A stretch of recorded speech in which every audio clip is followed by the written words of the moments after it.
okay? Duke in Alatum. That's the word we're going to learn today. What in the world are you talking about? Pete. I go by Pete, by the way. My real name is Sopheak. Okay, thank you. Okay. So I've been spending a lot of time with Peter, as you know. Peter is my American given name. It's not always been Peter. When we immigrated to America, as you may not know, but a lot of us were Cambodians. Always, like, a lot of young ones were born here, but I was born in Cambodia. The older generation all born in Cambodia. Yeah. We immigrated because of the war. You know, the killing field happened in Cambodia. Brothers killing brothers. Over 2 million people were killed by our own people. Communists, blah blah blah, and all that other good stuff. So for that reason, that's how we made it to America. Okay. I don't know why I started there, but back to the Latin. What's the reason? I want you to know a little bit about us, I guess, since you're here, okay? I didn't grow up with parents. My grandparents raised me, brought us to America. That's my sister. And I grew up in many, many different houses growing up until I lived with my grandparents for about 13. Since then, I've been kicked out of many homes. I lived in many different places. And when we were in high school, I was a junior, she's a senior. We got our own apartment together. We lived with each other for 6 months. In the ghetto. In the ghetto. Matter of fact, all our lives we lived in the ghetto. You had two jobs. We worked at a Chinese restaurant. That's where we got our food. And, you know, we had no parents, so we were just really bad kids, put it that way. Okay? Really bad kids. However, my grandmother met Jesus in Thailand when we immigrated from when we got from Cambodia through the wars and all the dead stuff we saw. We saw horrific things, guys, you never imagined. Okay, one time we're bending down to drink some water and in a flowing river. You know, as we're escaping the Pol Pot, people were trying to kill us, and there was bodies floating right in front of us. Needless to say, I wasn't thirsty anymore. Yeah. Okay? It wasn't just one body; there were many bodies just floating. You know, and some of the older generation, we were just kids. I was probably 5 years old when I left Cambodia. So I've seen enough.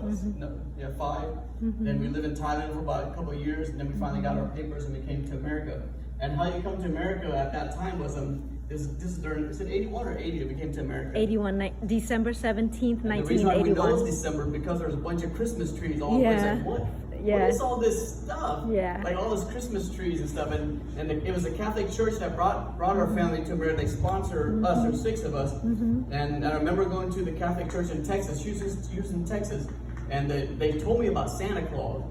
And they gave us a present. Oh man, I was so excited. I came home, told my grandma, my eyes are all big. Grandma, there's this big fat man, and he comes down the chimney, and he gave us these presents. And she was speaking to other people. What are they teaching them over there? I said, Grandma, this is the church. They're never going to lie to us, okay? This came from Santa. I was so, like, my eyes are all big. I was so excited, you know? I don't know how long. I didn't last year. I stopped believing in Santa. No, it's still real. Santa's still real, okay? Yes, he still brings presents. But that's how going back a little bit, my grandmother, whenever my cousin Becky was really sick and we lived in Battambang, that's in Thailand, and through those immigration camps, refugee camps, that's a better word for it, that's what it was, okay?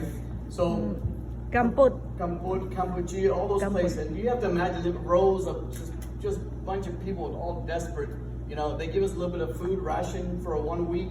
They give us a little bit of coal, a little bit of rice, and a bunch of salty fish called tre platu. So I still remember it because it was so salty and stinky, but that's what they gave us to eat. And if you're lucky, you get 1 chicken a week, okay? And you got to make that work. And most of the time it didn't work. We always ran out of food, okay?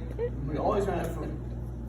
This has nothing with the Latin word I brought up with, but this is where I want you guys to know a little bit, since you're here among us, let you know where we come from, okay?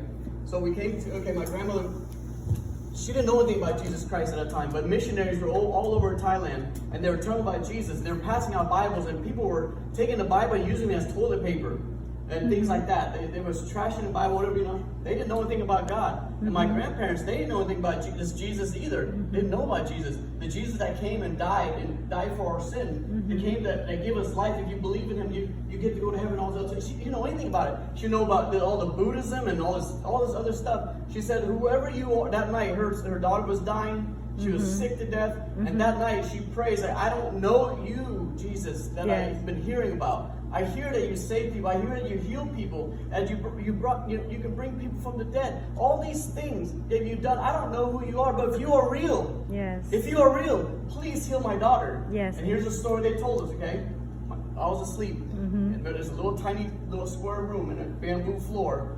Okay, I was asleep. I didn't see this. I don't know if my sister even saw there, but that they told us a story. She said that night, when in the morning time when Becky, my sick cousin, woke up, she said, "Mom, who was that person that walked in here in the middle of the night? He was like bright white, and who was he? He touched me." Yes. She goes, "That's Jesus."